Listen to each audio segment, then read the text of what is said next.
Cómo el almirante salió de la boca del dragón y del riesgo en que se vio. Siguiendo el almirante su camino al oeste hallaba cada vez menos fondo en el mar, tanto que navegando por 4 o 5 brazas habían llegado a hallar 2 y media solamente, en baja mar, porque el crecer y menguar del agua era de diferente modo del de la isla de la Trinidad, porque en ella crecía el agua 3 brazas, y aquí que era 45 leguas más a occidente, no crecía más de una. Allá era el agua medio dulce, y aquí como la del río.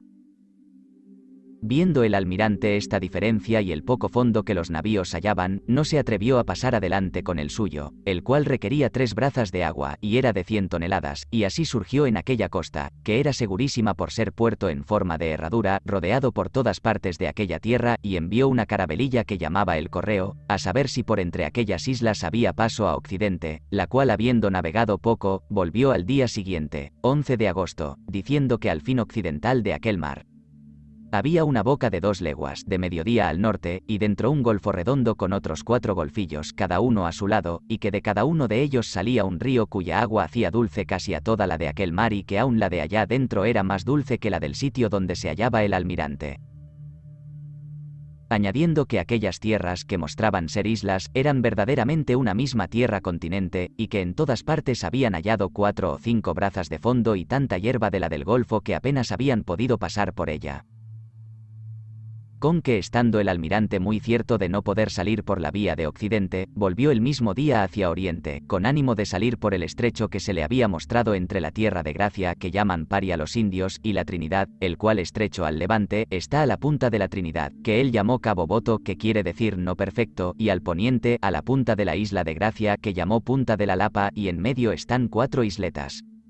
El motivo de haberle puesto el nombre de Cabo del Dragón fue porque verdaderamente es peligroso, por la furia del agua dulce que por él quiere salir al mar, de que ocasionaban 3 ondas de mar grueso y de gran rumor, las cuales se extendían de levante a poniente por toda la boca referida.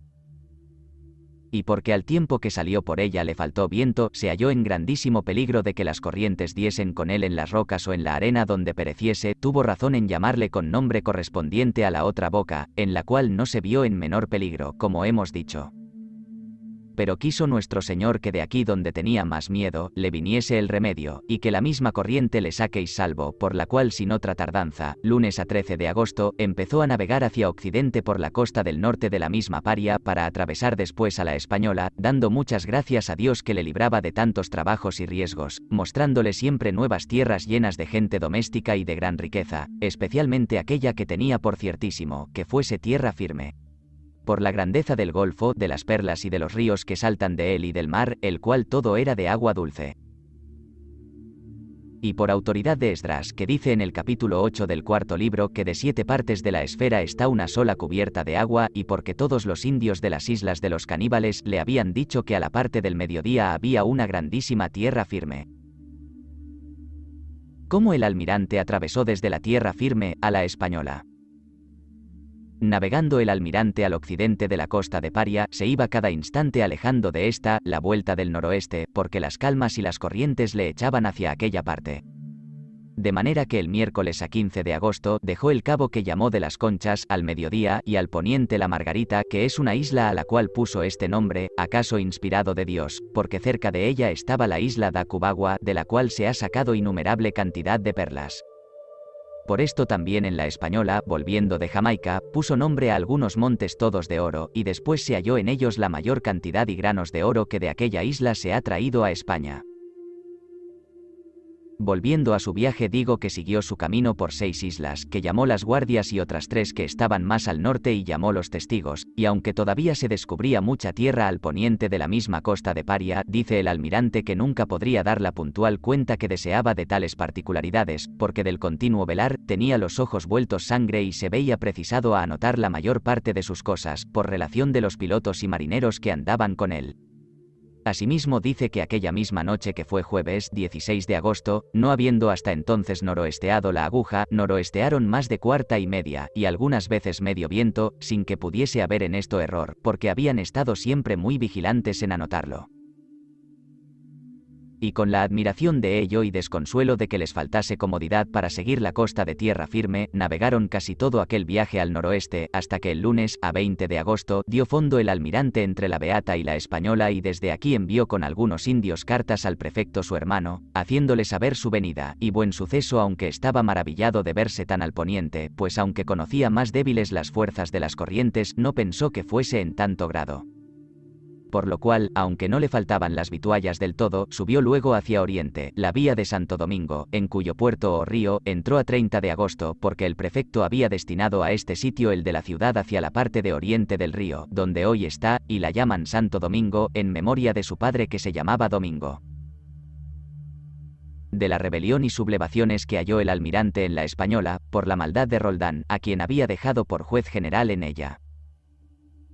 Habiendo llegado el almirante a la ciudad de Santo Domingo, con la vista casi perdida, de las vigilias desaforadas que había tenido continuamente, esperó descansar de los trabajos que había padecido en aquel viaje, y que hallaría mucha paz entre su gente, pero le sucedió todo al contrario, porque todas las familias de la isla estaban en gran tumulto y sedición. Por lo cual gran parte de la gente, de la que dejó, era ya muerta, y no habían quedado allí más que 160 hombres llenos de mal francés. Otros muchos se habían rebelado con Roldán. No halló allí más de los 3 navíos que había enviado de Canarias con socorro, como hemos dicho. Y así será necesario que demos cuenta ordenadamente para seguir y cumplir el hilo de la historia, empezando desde el día en que el almirante se partió a Castilla, que fue en el mes de marzo del año de 1496, habiendo pasado 30 meses hasta el día de su vuelta. Al principio de este tiempo, con la esperanza de que volvería presto, estuvo la gente sosegada por considerarse en breve socorrida, pero luego que pasó el primer año, faltándole todas las cosas de Castilla, y creciendo las enfermedades y trabajos, aunque descontenta de lo que le sucedía y sin esperar alivio de mejorar en adelante, se mantenían sosegados, pero no se sabían las quejas de muchos que estaban descontentos, entre los cuales no faltaba quien los incitase y procurase hacerse cabeza, de que tocó la suerte entonces a Francisco Roldán, natural de Torre, Jimeno, a quien había dado el almirante mucha reputación y autoridad entre los indios y los cristianos, con dejarle por juez mayor, que no era menos obedecido que su misma persona, de lo cual se puede presumir que entre él y el prefecto que había dejado por gobernador faltase aquella entera voluntad que requería el bien público, como se conoció en adelante, por el tiempo y la experiencia. Por lo cual, tratando el almirante de volver o enviar socorro a las Indias, empezó Roldán a dirigir el pensamiento para apoderarse de la isla, proponiendo matar a los hermanos del almirante, que eran las personas en quien podía hallar mayor resistencia, y para este hecho esperaba ocasión. Sucedió que el prefecto fue a una provincia occidental que se llamaba Suraña, distante 80 leguas de la Isabela, donde quedó Roldán en su lugar, aunque debajo del gobierno de don Diego, hermano segundo del almirante. Esto enfadó de modo a Roldán que, en tanto que el prefecto ordenaba al rey de aquella provincia que pagase a los reyes católicos el tributo que el almirante había impuesto a todos los indios de aquella isla, empezó Roldán secretamente a traer algunos a su partido, pero no se atrevió de repente a levantarse,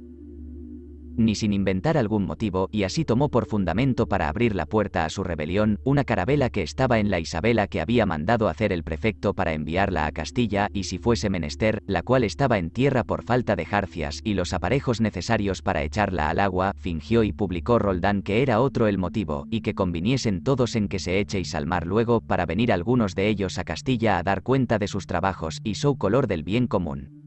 Hacía gran instancia para que la echasen al agua, lo cual resistía don Diego por faltarle todo lo referido.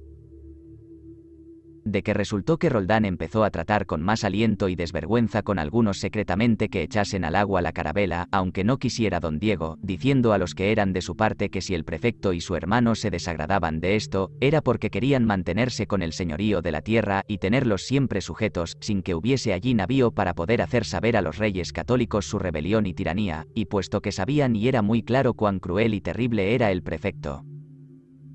y la mala y desventurada vida que los daba, haciéndolos labrar tierras y fortalezas, estando ya sin esperanza de que el almirante trajese socorro alguno, era bien hecho que se apoderasen de la carabela y procuraesen su libertad, sin permitir que su color del sueldo, que nunca se les pagaba, viviesen sujetos a un extraño, pudiendo gozar de una vida quieta y sosegada, y al mismo tiempo utilísima, pues todo cuanto se rescatase y troqueis en la isla lo partirían igualmente y se servirían de los indios como quisiesen.